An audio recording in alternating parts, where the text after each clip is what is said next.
Welcome back to another technical deep dive here in the debug zone.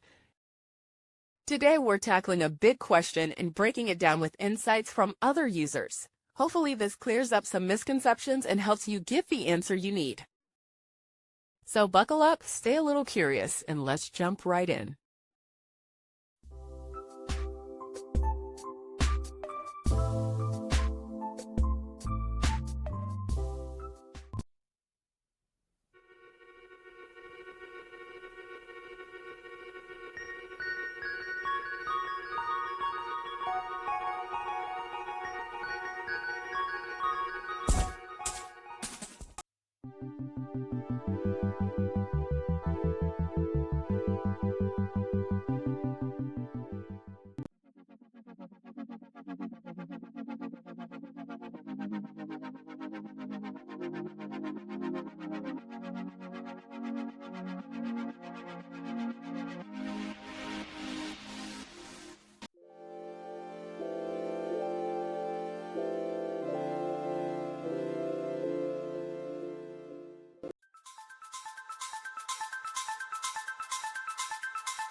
And that's a wrap.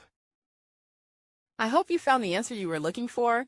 If you did, take a second to hit that subscribe button. It really helps out. And let me know in the comments which solution worked best for you. See you next time in the debug zone.